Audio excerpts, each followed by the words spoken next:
The Capital Confidential podcast is brought to you by the Times-Union, the leading newspaper in New York's capital region. Subscribe today or visit online at timesunion.com.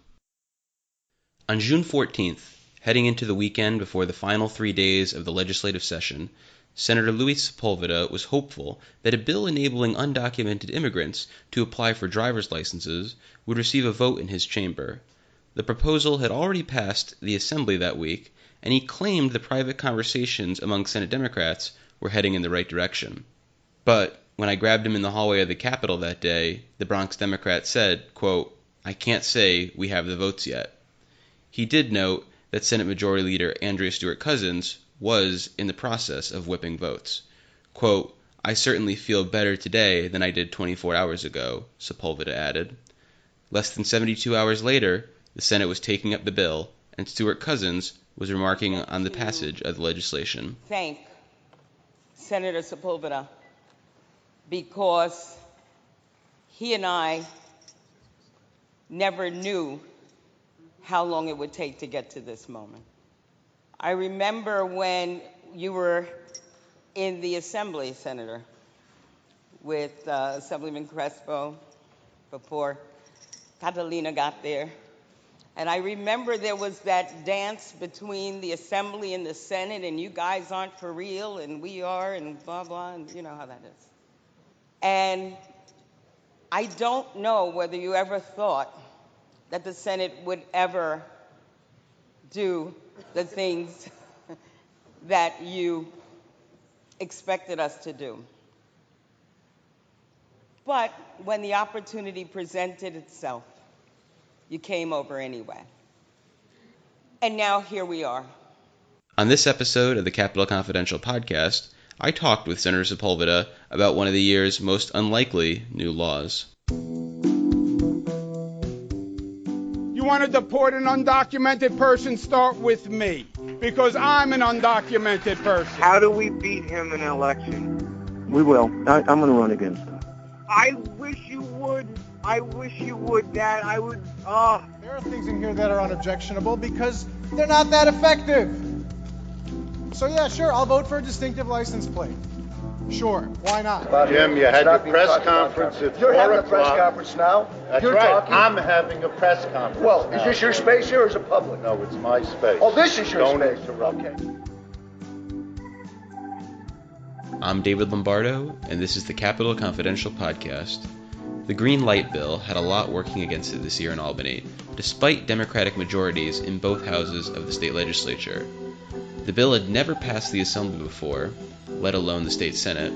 It was wildly unpopular with Senate Democrats in the New York City suburbs, and there were signs that Governor Andrew M. Cuomo didn't love the policy quite as much as he said publicly. Despite the odds, Senator Luis Sepulveda, along with Assemblyman Marcus Crespo, successfully shepherded the legislation across the finish line. Sepulveda joined the podcast to explain how it all happened. In my 30 years in electoral politics and almost 10 years as a legislator, this was probably the most difficult, yet the most gratifying experience I had with respect to legislation. People, even though we have a Democratic conference, we know that there's some members who, we're going to be honest and realistic, we all have to deal with the politics of our legislation. And there were some members, particularly in Long Island, who were concerned about the bill because of the polling numbers that came out at the very beginning. We had meetings with the governor's office, I did anyway, trying to get ways to improve the legislation. We met with the automobile insurance industry. We met with the financial services industry. We met with agricultural businesses. We met with all associations. And, it was constantly pushback, constantly recitation of poll numbers, but that didn't deter us. With the advocate groups, we had a plan of action that started even before session began, where we're doing town halls throughout the state and educating people about what the Green Light Bill does and dispel any notions of what it wasn't. And we did this for some time. Within the conference, I did everything possible, talk to my colleagues, to educate my colleagues on the bill. The leader, she, I never knew where we stood until the very last day where she actually put the vote on the floor. I know she was working with the conference to try to drum up the kind of support that was needed.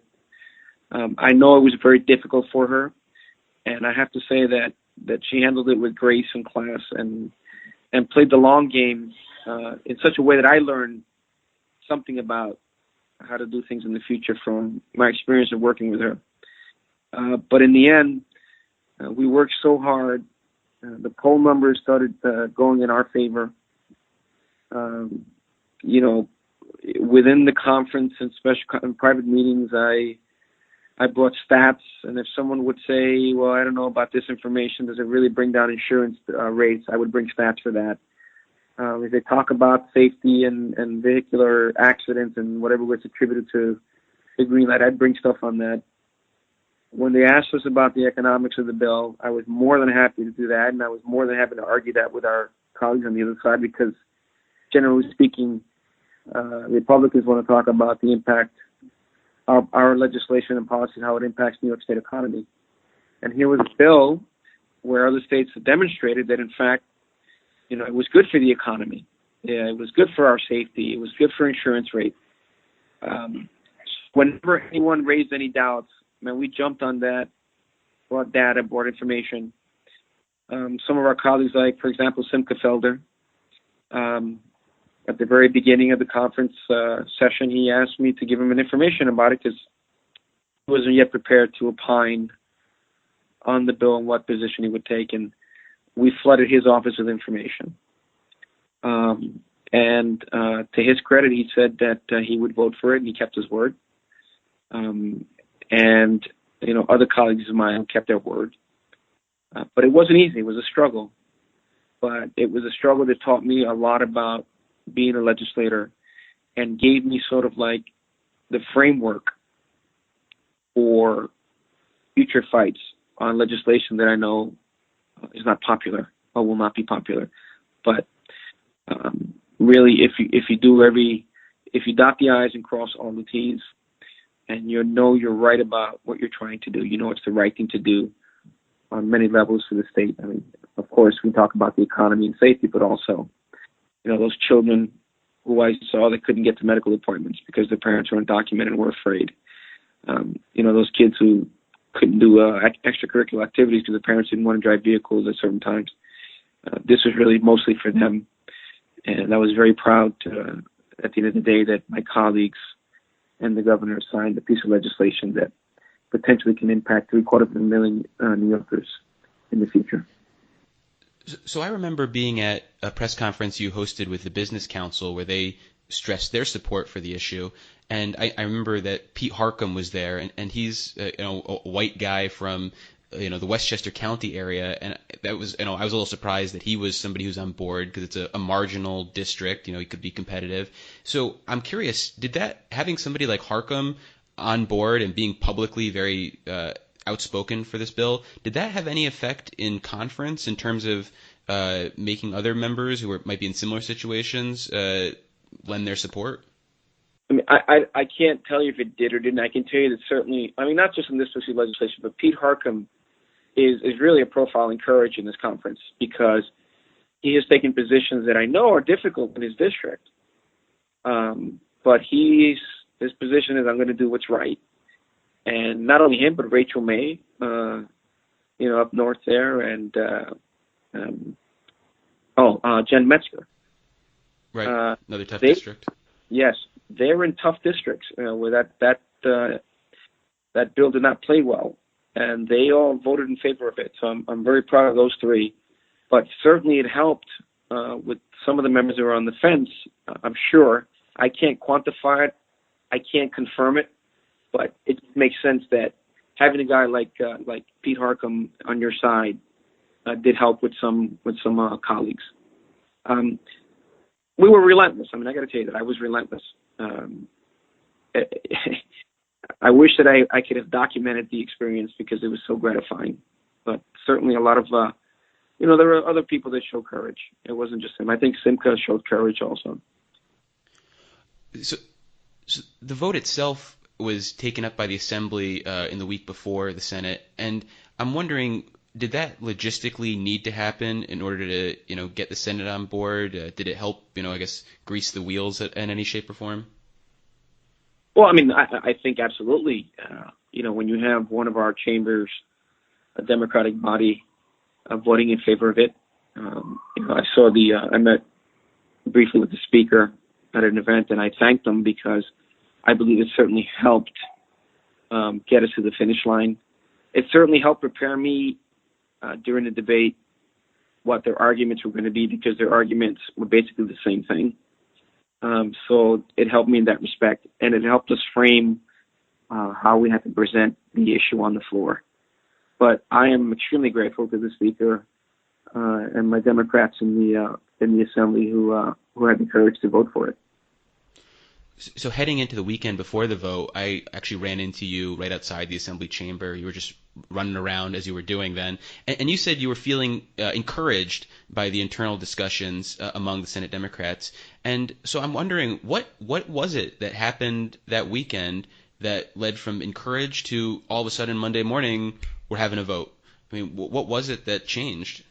One of the things that the leader does is she will, with particular pieces of legislation, she sets up either committees or she'll appoint a couple of our colleagues to lead the way on, things like housing or criminal justice. I mean, yeah, you have the chairs of the committees, but sometimes she amplifies that by putting people together to work in groups, and then she expects to make a presentation to the entire chamber, to the entire conference.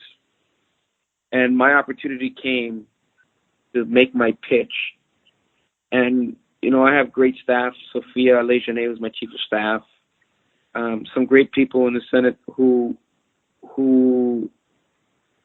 prepared made a presentation, make me help prepare for a presentation that I did to the chamber, where I just laid it all out, explained the bill. I showed my compassion.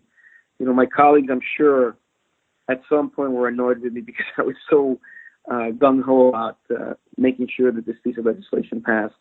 But that presentation, I think, had a lot to do with it. We laid it all out there. We gave every single piece of argument or counter-argument in a way that the only way that you could have been opposed to it was because you were concerned about the politics, or you just outright don't want a green light bill. But it was really, I think, that presentation and the leader working in the background. She's very poker-faced. People probably don't know about this, but she doesn't show, even with her own conference and with colleagues that are trying to get things done. And I saw, you see things coming together. You saw the reaction at the end of that particular conference presentation and your discussions with colleagues. And the more discussions you have with your colleagues, the more you see your votes are increasing.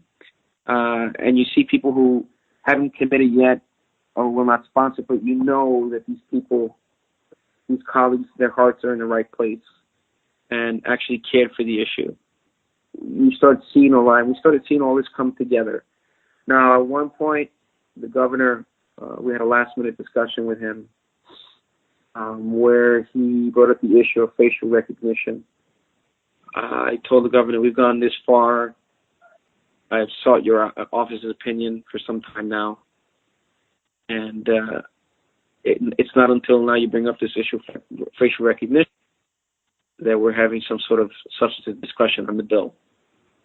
But we dispelled, at least I try to dispel the notion about facial recognition and challenges to the bill, something else that was raised last minute.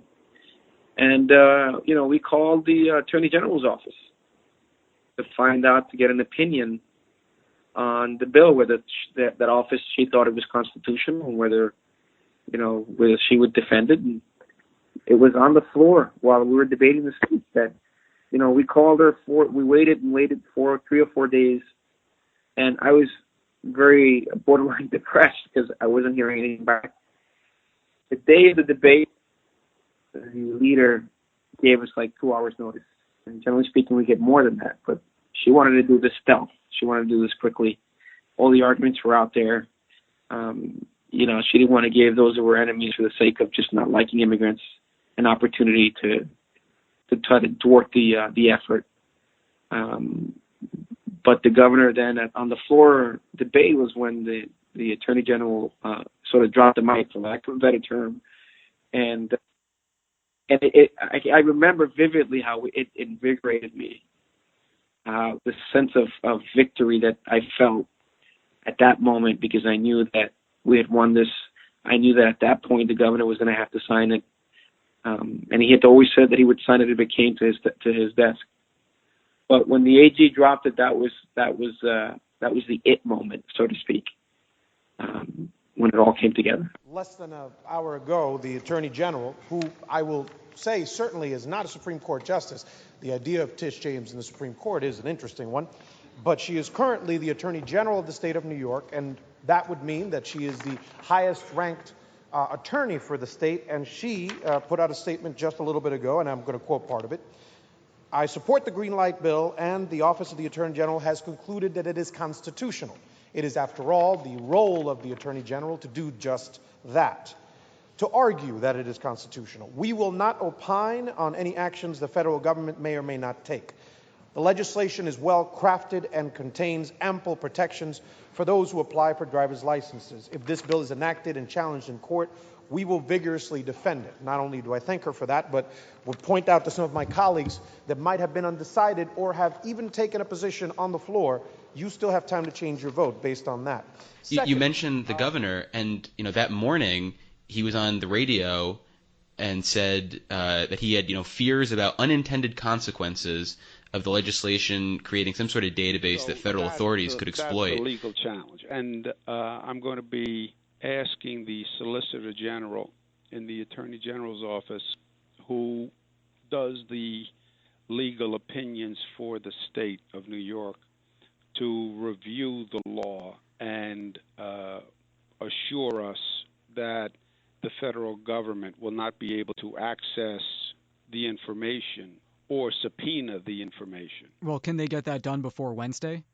Yeah, we will have a draft bill, and it's as simple as, well, it's not as simple as, but the Solicitor General will have to review the bill and make sure we're not creating a problem by what we're doing, and that's how the bill is written and constructed. Did you lose your mind when he went on the radio and said that all of a sudden on Monday morning when the vote was scheduled? I can't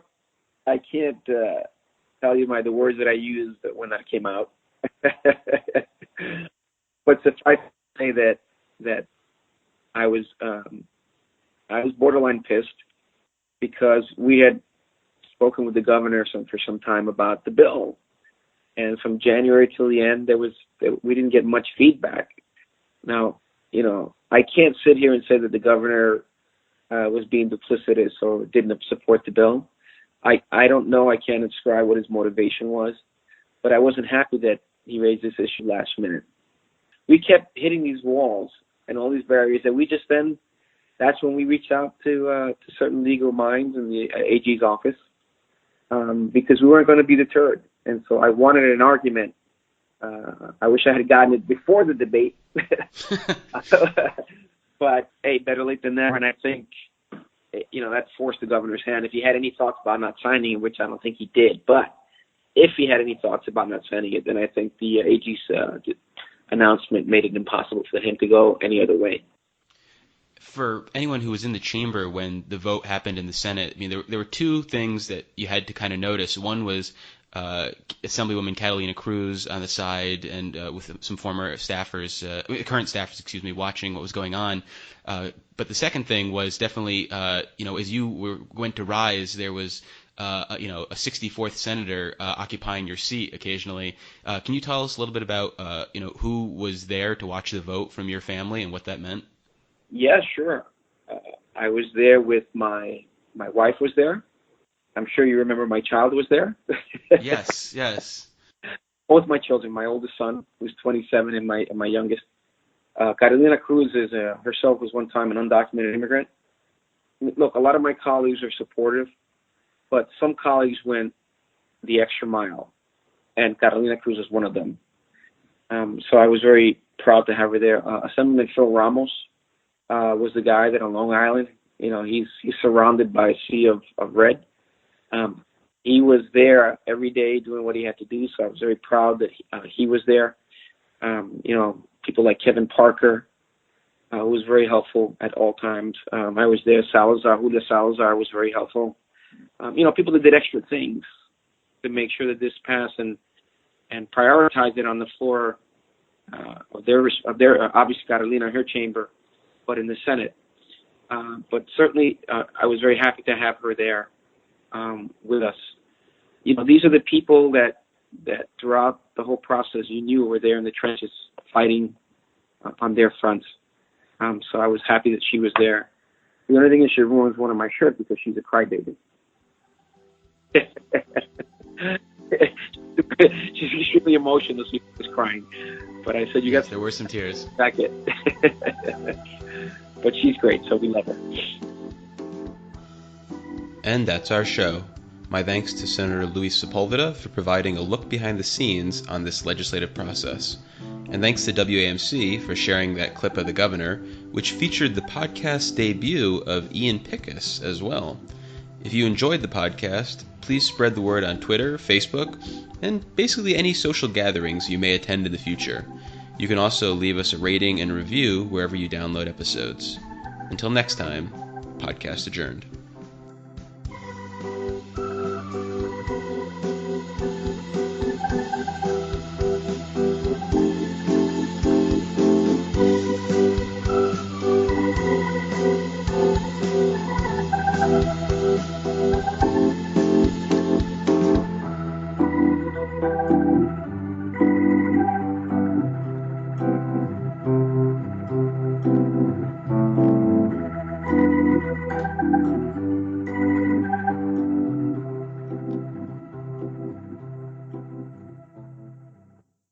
Just heard I tried to get you.